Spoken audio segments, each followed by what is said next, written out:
if you make 50 million a year and you have 50 million expenses every year and you're handcuffed to a desk because you're in charge of so much but have zero systems to relinquish you of that duty, that is not rich or free. If you boil Jen and I down, we're deal junkies. We're just obsessed with finding deals that provide cash flow and have upside. And the three things that I believe that anybody needs for a rewarding or meaningful life is human connections, challenging environment, and autonomy. So I bought my first house 2017 when I got stationed in South Carolina. Rented out 3 rooms to buddies for like $500 a room. My mortgage payment was like $1,100. So I was living for free, cash flowing $400, and I was like, I am a billionaire.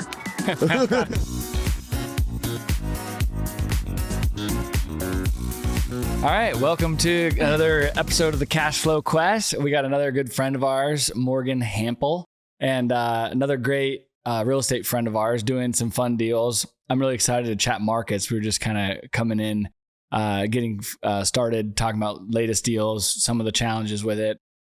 You can share some of your secret sauce on markets or not, because I get it. But it's fun to kind of have you today. So welcome. Thank you for coming. Appreciate you guys having me. Excited to be here. Thanks for being here. Yeah.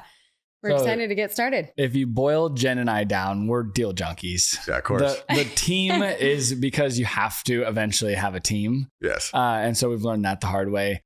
We are now super blessed with amazing people on the team. And so it's been a fun, long journey. But if just her and I are chatting, we're just obsessed with finding deals that provide cash flow and have upside and what markets we looking at. And so we can buy a crustier deal to make it better with, it's like, well, that's such a great location or right in the middle of town, what value add or how do we make that one pencil so we can raise the rents or get other revenue streams to like improve that, and we have fun conversations like that all the time, kind of like you guys were before we hopped on. Exactly. Yeah. One of my favorite Jen taglines was we were out running around probably 5-10 years ago, somewhere in there. We're out doing property tours, looking at something. Making our punch list, driving, checking the areas out. And we were in Austin. It was 2020. Oh, okay. Yeah, I remember that trip. And we were grabbing like some Starbucks or something. And my dad and I are just shooting the breeze about this or that. I don't know what it was, but she goes, all right. Enough with the bullshit. Let's talk deals. And I'm like, whoa. All right, let's do it. All right. Sorry. All right, let's go. So then we get driving and we're meeting some sellers. We're trying to buy some mobile home parks in Austin at the time. Yeah. Which honestly would have been good. And now in hindsight, interest rates and we understand property taxes out there a lot better. But anyways, we didn't get the deal, long story short. But we've had a lot of fun learning and growing. Doing all right in Phoenix, though. Yeah. Doing all right. Yeah. So having fun. Give us your background. Yeah. So we're really focused. Obviously, CashFlow Quest is the name of the show because it's like we're all on an individual cashflow quest. Some form of king. Yes, totally. At the end of the day, when we're older, hopefully we all can cheers to the amount of passive income we have and hopefully minimize taxes as best we can. Exactly. Right. So I know you can appreciate that. So we'd love to hear your background, kind of how you stumbled into multi or like got into the syndication sponsor realm. Mm-hmm. And then kind of where you're chasing yield now. Where do you think the deals are going to be from here to 2030, et cetera? So So background originally from Minneapolis, went to school in Iowa, went to Iowa State prior to getting into real estate. I guess after college, joined the Navy. So I was active duty Navy for about 10 years ish. Nice. Oh, wow. Okay. Thanks for your service, bro. Yeah, appreciate it. So I actually only just got out this summer. So I've been out of the Navy technically only about 6 months. I'm still in the reserves. Gosh. Okay. But I've always been pretty entrepreneurial. So in college, I had my best buddy and I were constantly trying to start, and we ended up, failing on a whole bunch of businesses. Funny thing, I actually saw this a couple months ago, as I was just reconnecting with him in my Google Drive folder from way back. Him and I had a Grubhub or Uber Eats idea in 2011. Wow. Oh, wow. And so we had this little business plan made all set up, and because we were going to work with the relationships we had with all the drunk food bars that don't have delivery. It's we're going to get a whole bunch of friends and we're just going to drive food to people and take spreads. And this is his master plan. Oh my God. So that was funny. Either way. So we ended up, that didn't work out. Somebody else picked it up, did very well, obviously. We use Uber Eats all the time. Yeah. Maybe they hacked my Google Drive. Yeah, got it.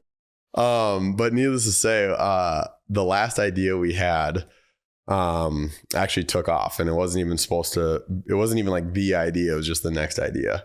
Okay. And I won't spend too much time on here, but needless to say, we started a software company in the speech therapy world, which we had no business being in. It did super well. We got into an accelerator, raised a bunch of money. And then as all that was happening, I went active duty because I was on a delayed entry program. So needless to say, while I was deployed, they continued raising money. I ended up leaving the company because of essentially capital constraints. And I was still like a majority owner, being a founder. And for the sake of giving them a chance, I ended up just kind of like walking away for free, which was like a very, very tough pill for me to swallow, being 21 and kind of walking away from potential like 6-figure buyout. But I had to do that in order to give them a fighting chance. And I was at that point being deployed like zero. I had zero like time to throw out. Well, I had zero time, but I was also like, I was dead weight for them. And so like, because you weren't able to add value. I was adding zero. I was adding zero value at that point. Right. So I wasn't part of the solution for them to find the seed funding and Series A funding that they needed to grow and scale. And the thing that I had that they needed was the equity to give up. Right. So somebody could buy in to give that. Right. So it's like, what they're either going to take my equity, who's essentially useless to the company right now, or they take on their equity, which those guys are the ones in the trenches. Mm-hmm. Right. And so in order to like kind of save my friendships with these guys and then also like give the company actual fighting chance, like I walked away. Well, that's cool. Wow. So then did they make it? Yeah, they're still around today. They're probably a 8-figure top line revenue software company and all over the therapy world, occupational, physical, audiology, speech therapy, obviously, exercise science, physical therapy. Like it's crazy. Wow. So I'm like super proud of them. And like, I wouldn't change anything. Cause like, had I like stood my ground, like they probably don't make it. Right. And so then cool. I own 33% of zero. Right. You know, it's like, but I got it. I gotcha. Right. Right. But ever since then, that happened in like 2016. The whole purpose of that endeavor was cash flow. Right. Because the master plan was like, we're going to build this software company.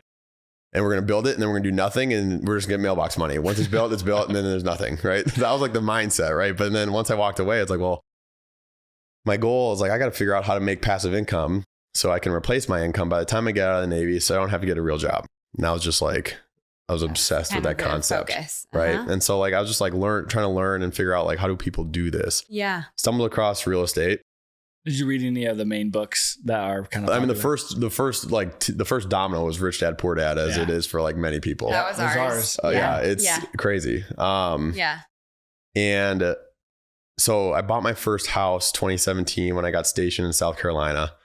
Rented out 3 rooms to buddies for like $500 a room. My mortgage payment was like $1,100. So I was living for free, cash flowing $400, and I was like, I am a billionaire. I was like, this is it, guys. I made it. But I caught the bug from there. And so all the money I didn't pay in rent that year and a half, I went and bought a 3-unit. I bought a condo and was just like renting them out and trying to do the BRRRR strategy. That 3-unit was like a gut punch to break even. Right. So like wildly misjudged the repair cost. Wildly misjudged the after repair value. Like we did the BRRRR. We probably pulled out like half of our equity when after the BRRRR was complete. But then once it was all said and done and we were renting it, it was like cash flowing like $100 a month, $200 a month. Yeah. And at that point I was like, okay, well, this is a lot of work. I was like, this is a lot of work. It was a lot of work for an extra $1,000 a year. Right. So at that point, like, and I grew up like pretty poor, honestly. Like it was like lower middle class, and then at its worst, like we had some very, very hard times. But that whole like my childhood really gave me kind of like a scarcity mindset. It's like I earn this much, therefore I have these fixed expenses, I have these variable expenses, and I can save/invest this much. This much equates to these types of investments, which was like very limited. You know, I was a 24, 25-year-old Navy guy, federal income job, like, or federal employee, like with very fixed income. And so, but kudos to you at age 23 and 24 for having that type of mindset. Yeah. A lot don't. Exactly. So I'm very fortunate. So like you realized that very early on. So good for you. Appreciate it. Yeah. But so then like at that point, it's just like, you know what, like screw this. Like I can figure out like these deals can't be like that hard. Right. And so linked up with my current business partner around 2019, 2020. And then we were just like, screw it. Like we're just gonna go for it. Mm-hmm. That was November of 2020. I would say we like formally started like chasing big deals. And then 6 months later, we were under contract on our first deal, 68 units, $3.7 million. Okay. It was kind of crazy. The first offer we placed got accepted, which was not supposed to happen. Like that's not always typical. Like it was wild. Like we got to the point, like we did a bunch of market research, yada, yada, yada, figure out what our buy box is, our thesis, all this stuff. It's like, okay, yeah, I think we're ready to go after a deal. Find a deal. Like, okay, we kind of like this one. Let's put an offer. Just see how this goes. Accepted. What?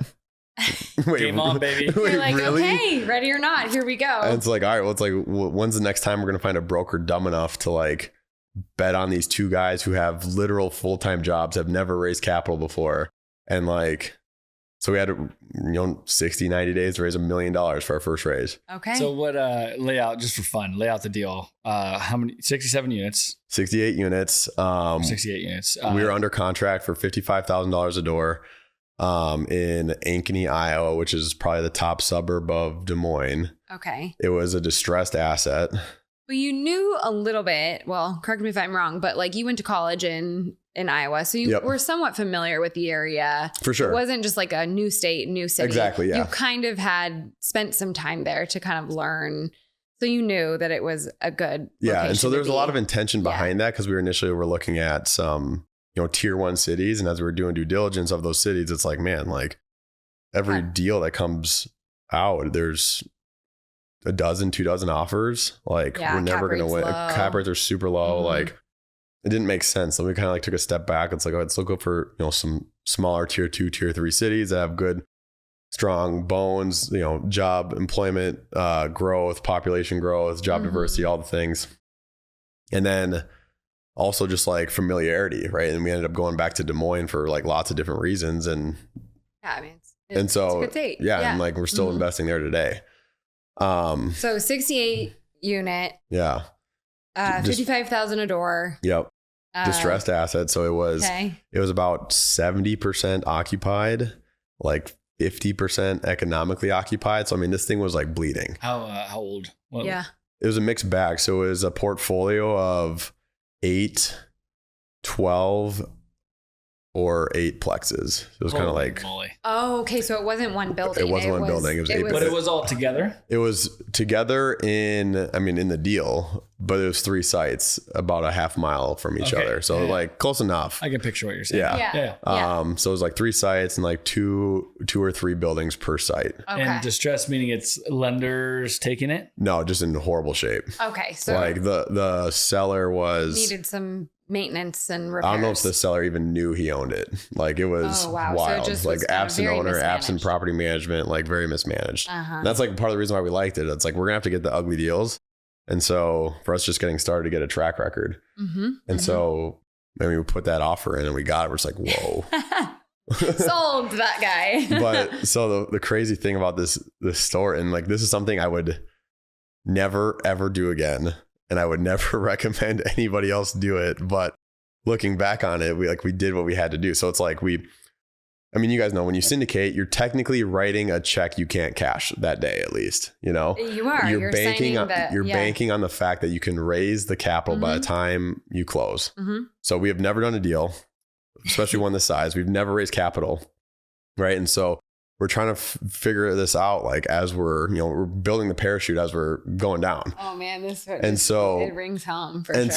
So what we did was like, we're trying to figure out like, okay, so in order for somebody to invest in this deal and in us, like we got to show them like, this is just our mindset, like how confident we are in our ability, even though we have no reason to be confident in our ability besides there's no reason. Yeah. Like we've never done it before. This is a great deal. And how See, you said it, but I think this is the make or break moment. Exactly. 100%. And we did a $600,000 deal. First one, $250,000 we had to raise. So a little bit smaller. I was 18 years old, 19 years old. Yeah. So like I'm fully, but like you have to do it. You've got to jump. Yeah. Okay. Okay. I can't wait to hear So we knew the deal was super distressed. We knew cash flow was going to be tight straight out the gate. And we didn't know how much runway we were going to have because we didn't know if we could raise the money. So our plan was like, we need to an endeavor to prove to our potential investors how committed we are. And in order to stabilize this thing as fast as possible, we negotiated with the seller during due diligence to let us start renovating units before you owned it. Before we owned it. And you had the money because you were collecting the investor cash? No, because it was Dan and I. You just went out there. You just went out there and started paying contractors and started flipping units. The goal. So you guys had a little bit of money to start paying them then. A little bit, yeah. Okay. I was gonna say, yeah, maybe a little bit. Yeah. Not like a lot of it. So realistically, it's like we could have turned all these units just to not raise enough capital and give them back a stabilized project, or at least a project that's on its way to be stabilized. Sure. So needless to say, we ended up turning about, I think 17 or 18 of the units that were like really vacant. Okay. We flipped about half of them and got them filled before closing. Wow. We raised our millionth dollar like 72 hours before closing. And you only had 90 days? 90 days. That? Oh my goodness. It was crazy. Didn't end up extending on that one. Didn't extend. we hit the timeline on that. Wow. And so good for you guys. Our earnest money is hard, obviously.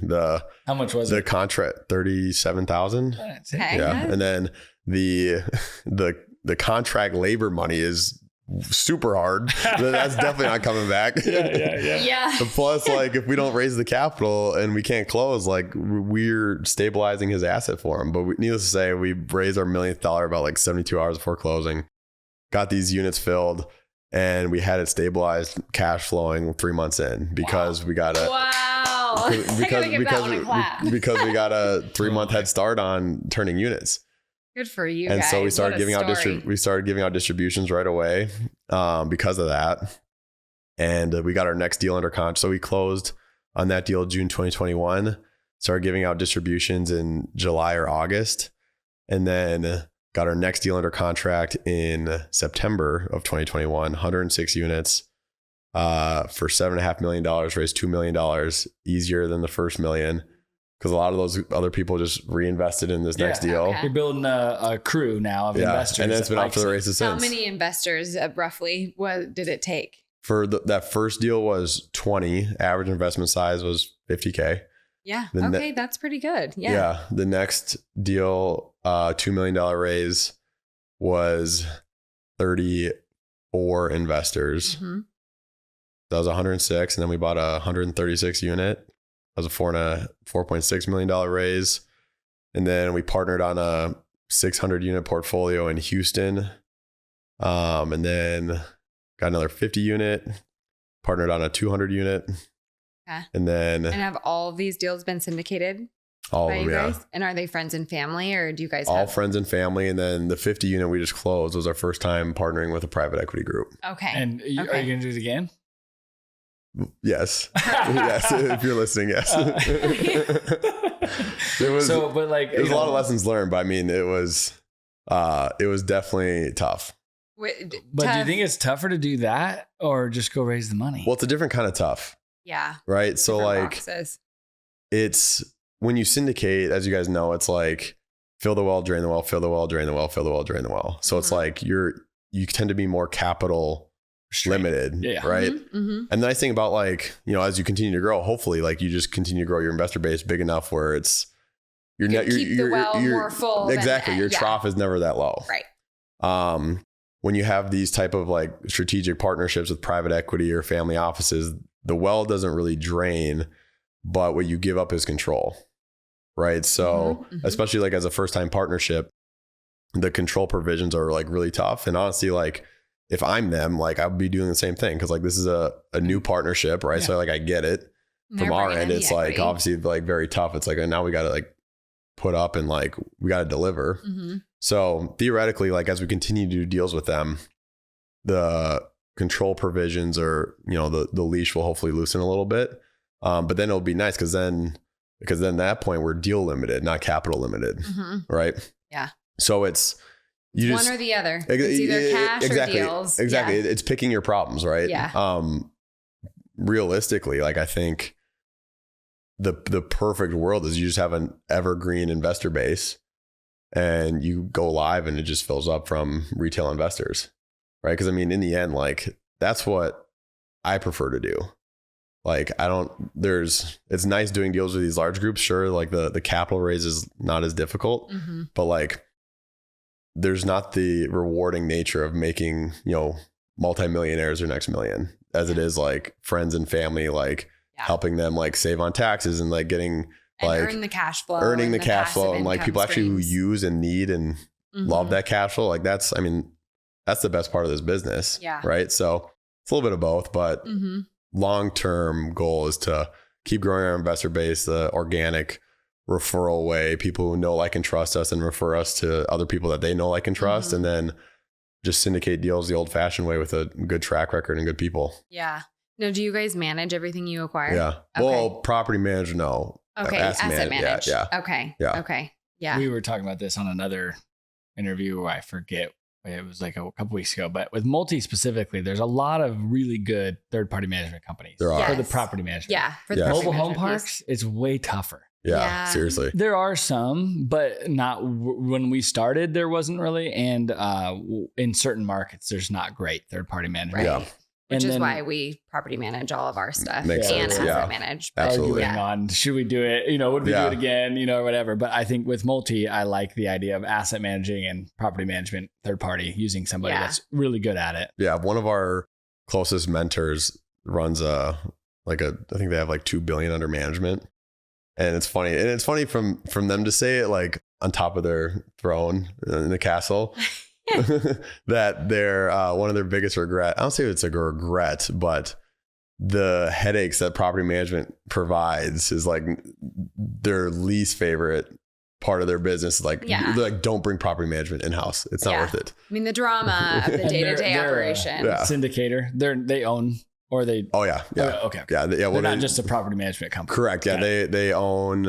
I mean, they started in the value add space, and now they're doing A-class, highly amenitized, $100 millions deals, ground up development all over the country.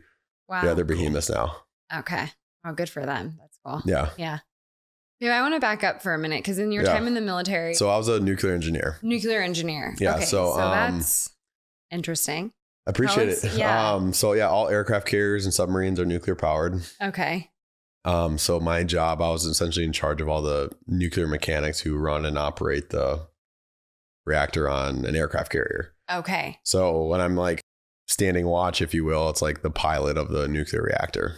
So I have the whole team, and we're all the different parts and components and safety features, like that all takes a lot of manpower to maintain and keep things where they need to be. So we can, because I mean, in the end, like on an aircraft carrier, nuclear power is what creates the steam that creates the water, which drives the ship, that puts, steam in all the pipes on the roof, like we like to call it. So we can go put warheads on foreheads and launch jets. So without nuclear power and without that steam, there's like nothing can happen. No electricity, no water, no jets, no nothing. So yeah, I'm completely ignorant here. Yeah. I have a pretty good grasp on most systems. What is it that's like creating Fission. the power? So it's fission. So Okay. The way I like to describe it is you have unstable isotopes of uranium, right? Okay. Meaning that there's too many potatoes in this sack of potatoes. Okay. So fission is a potato will randomly shoot out, right? When that happens, that's fission. Okay. That creates heat.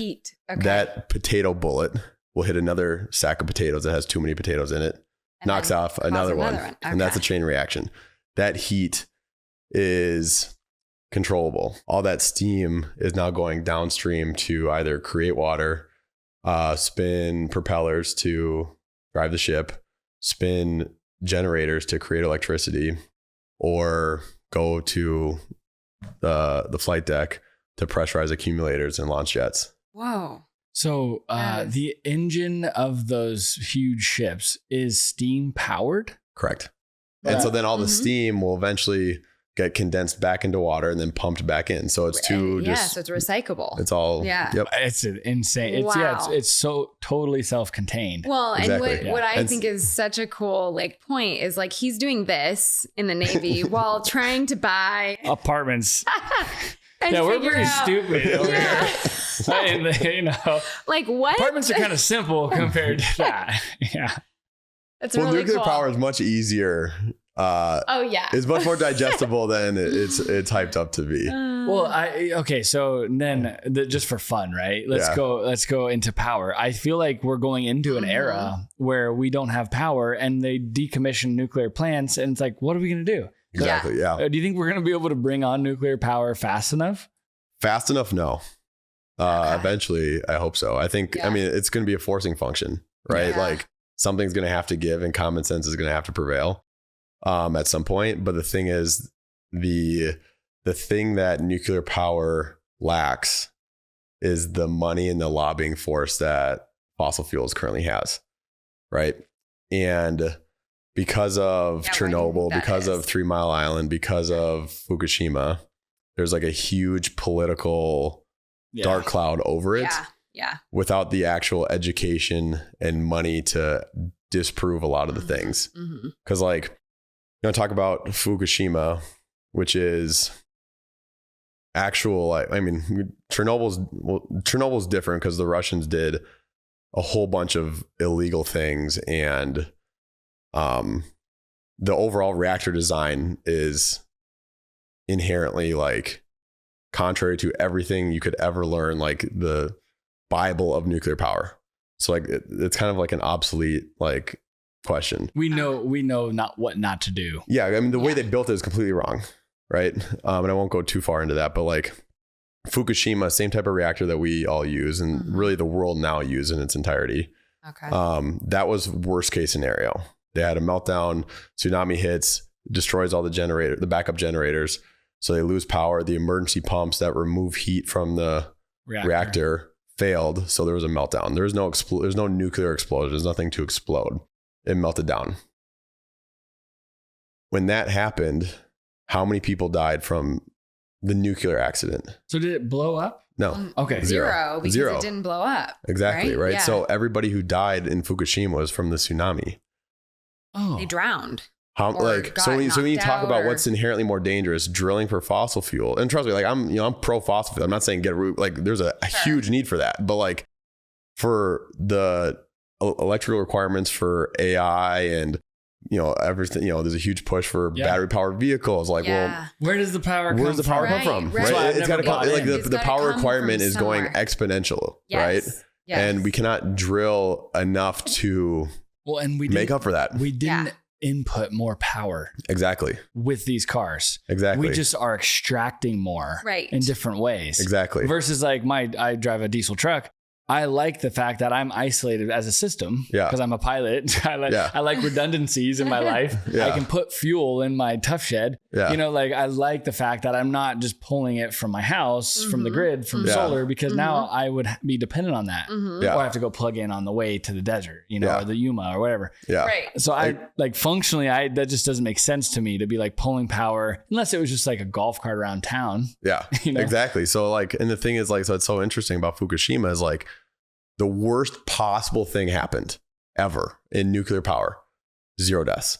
Yeah. So, okay. So the data is just screaming that they all died, but it was really the tsunami. It was the tsunami. When you look into the actual investigations in the article, 0 people died from radiation poisoning. So it wasn't radiation. Because, the radiation still happened. But the thing is, so the difference, and this is what I'll say, the difference between Chernobyl and Fukushima, the number one rule, or I guess the 2 rules of nuclear power is you have to keep the core covered because of a meltdown. You have to keep removing heat. Okay. And number 2 is containment. So nuclear power is not difficult, right? It's crazy words and whatnot, but the concepts aren't difficult. Radiation is energy that is bouncing around, and when that radiation bounces around, it causes damage. But there are known materials that when put in between the radiation source and people spaces at certain thicknesses, you can eliminate all of that. Oh, interesting. Right. So if I take it doesn't penetrate, it doesn't come through. Yeah. Exactly. So if I take iron, steel, polyethylene, water in certain types of combinations and thicknesses. Like if I know this reactor is this size, which can produce this much radiation of X, Y, and Z types at this power would produce this much radiation. Therefore, I need 20 feet, 30 feet, blah, blah, blah of all these different materials. Then I know if worst case scenario happens, all the radiation is contained in this little box. In that space. Fukushima was contained. Right. So there was, there was radiation and contaminated water, but the radiation that you saw in Chernobyl, so because they didn't contain it. It was not contained. So when if you guys watched the show Chernobyl, I haven't watched it. Great show, but needless to say, the explosion that happened in Chernobyl was because they had a meltdown. The core was above these massive pools of water. So you have thousands of degrees temperature core that falls into a pool of water, vaporizes immediately. That's the explosion. It's vapor, not actual explosion. It's not like it's not like a bomb. Correct. Bomb. And there was there was no containment. And so it just literally just blew the literal roof, like a roof of a industrial building. Not actual, nothing was contained. So that's why it went, and then it went to the jet stream whenever, right? So like if it was so big. So even if your pumps fail and you have a meltdown, if there is containment, and there isn't this massive pool of water directly underneath the heat source, then you're good. Then you're good, right? And so then like, but it's the inconvenient truth, right? Because of there's way more money to be made in, well, I mean, who knows, but like the fossil fuel they would rather sell oil. Their position, they have the money. They can fund the machine. Exactly, in Washington and it's really an education thing. But you want to talk about clean, renewable energy? I mean, like aircraft carriers. Do you guys know how often we have to refuel aircraft carriers? Once every 25 years. It takes 25 years to consume the amount of uranium. Yeah, roughly. That you can put in a reactor. Yeah. Then you just swap it out, kind of thing. Yeah, it's a pretty brutal process, but you're trying to contain it all. But technically, yeah, because you have to keep containment the entire time, right? As long as you have containment, like Did you wear suits and all that? Mm-mm. You don't have to. Like so when I was working down in the plant, I get less radiation than just about anybody else on the ship because I'm physically, in terms of like distance, like very close to the reactor, like whatnot, but there's so much containment between me and the physical source, right?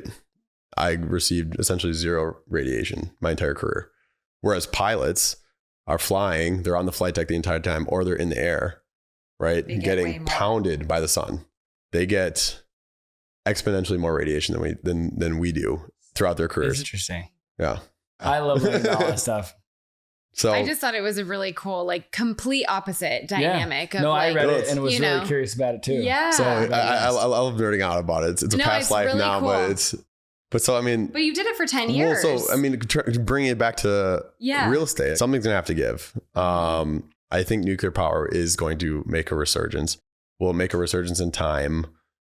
TBD, probably not, because those take a long time to spin up, both politically and physically. Sure. Why did it take so much time physically? If you could get rid of the red tape. I mean, the systems are massive. Okay. And the safety mechanisms are, I mean, it's like it's super expensive. The materials, like it's not just regular materials, obviously.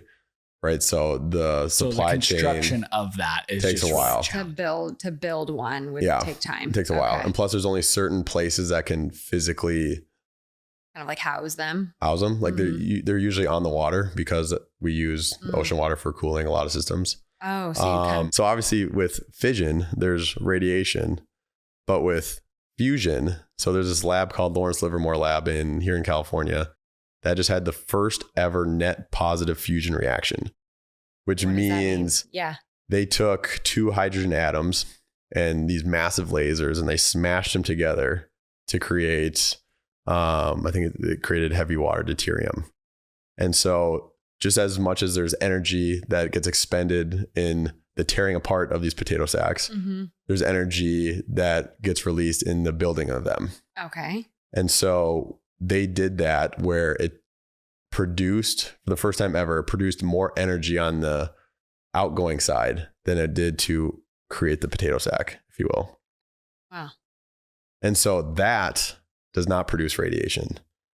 And if that can be done at scale, it'd be quicker to bring online. Well, and it would remove the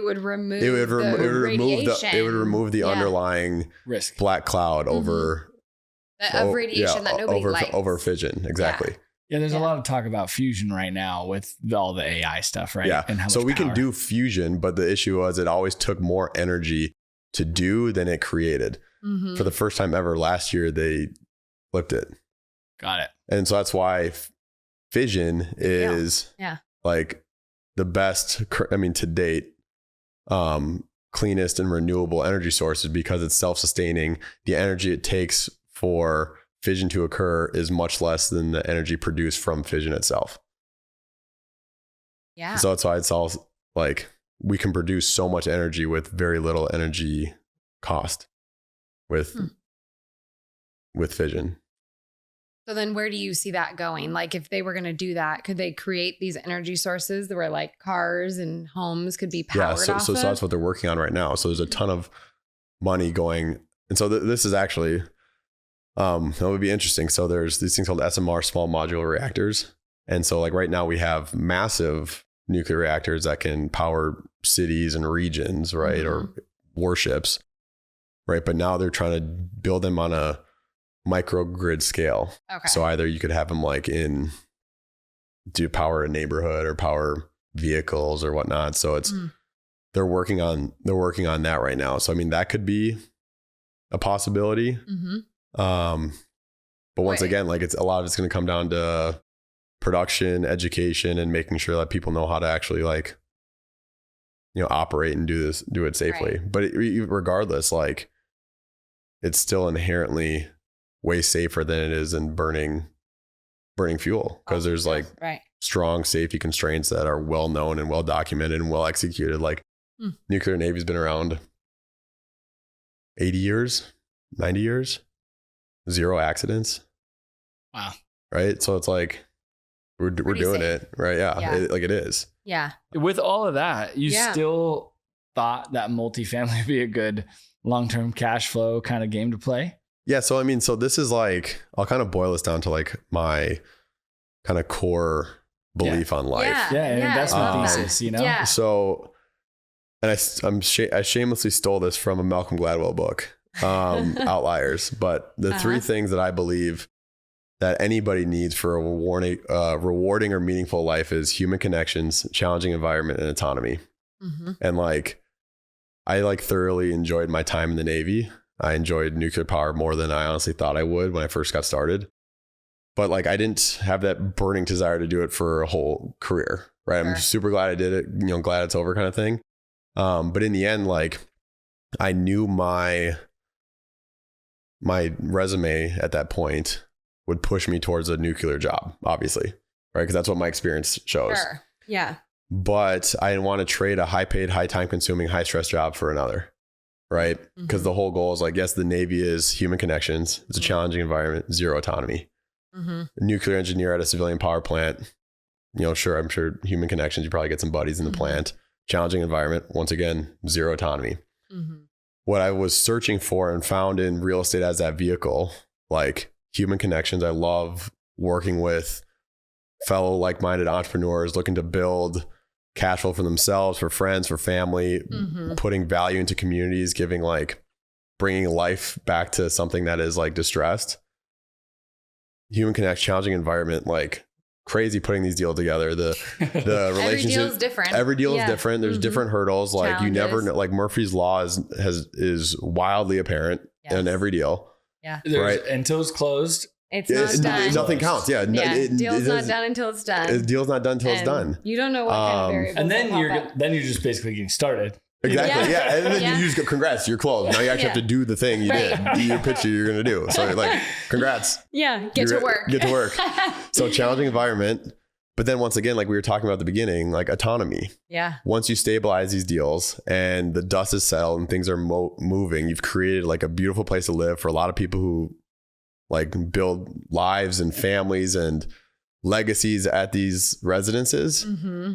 It produces cash flow, and once you have that enough cash flow, like the whole goal is like everybody has their own different lifestyle, but it's like, I know what my burn rate is. Right. And as soon as I can eclipse that burn rate with cash flow, I mean, that's rich. That's being rich. Because like that's free, right? Financial freedom. That's financial freedom, financial right? Freedom. Like if you make 50 million a year and you have 50 million expenses every year and you're handcuffed to a desk because you're in charge of so much, but have zero systems to relinquish you of that duty, that is not rich or free. Right? We call that golden cage around yourself. Exactly. You have a heck of a golden cage. Yeah. Right. And so that's the goal. And so that's like what I kind of identified in real estate. It's like, that's the goal. Like I don't have a burning desire to be a billionaire and like all this crazy stuff, but I do have a burning desire to have more passive income than my burn rate is. So I can go be like, once it comes time to have kids, so I can be a stay-at-home dad and be present and like be there for all the, or manage your time. How I want, right? Have the option. Exactly. Yeah. It's like, if I want to work, I want to go work. Like if I want to coach, I want to go coach. If I want to travel, I want to go travel. 100%. And to have the freedom to have that option is, I mean, everybody wants that. Exactly. It's the CashFlow Quest. It's the CashFlow Quest. Full circle. That's why we're here. That's why we're in this chair. And then we have kids and we still love, I mean, we can do trips and stuff and all that, but like, there's only so much time you can really do like travel and raising the kiddos. It becomes more of the team aspect. Yeah. And then taking on a challenge and doing it, but having a little bit more control of your time. Exactly. And it just gets more and more fun. Yeah. Exactly. Yeah. And that's kind of why we all do it. Yeah. So what's your portfolio have now? So together across, we're a lead on about 400 units or so, a lead GP. And then we're in partnerships or co-GPs with another like 700 units. Nice. So about 1,100 total in our total portfolio. We have a boutique hotel as well that we're getting ready to start construction on here, actually in San Diego. Oh, you've been working on that one for a little while now. Yeah, so we got permits ready now and financing's coming along. Hoping to start construction actually now in May. Okay, so we're coming up. Yeah. Nice. Yeah. So we'll check it out when it's done. Yeah, for sure. Yeah. What is it? Your portfolio consists of what asset classes? Multifamily. Well, it's all multifamily and then one boutique hotel. Okay. That's just because it's San Diego. It's like, local. Exactly. Yeah. Something fun. Exactly.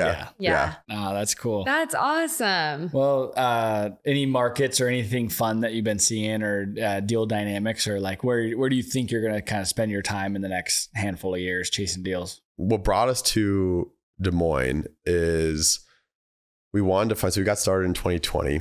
You're from Iowa too, right? From Minneapolis. Oh, okay. From Minneapolis, but I went to college in Iowa. Yeah. Okay. So you sort of understand the market. Exactly. Yeah. So, but the thing that we look for is we don't want to be because I mean, it takes zero critical thinking to look at, Marcus and Millichap, Seabury, top multifamily markets. They're all going to say the same with relatively and also those guys have vested interest in deals transacting there, right? Not to say like the reports are wrong, but like have some critical thought, right? Yeah. Especially for like us, like those reports will carry a lot of weight for like the big shops who need to like drive like lots of money. Yeah. Lots of money and actual macro movers. Right.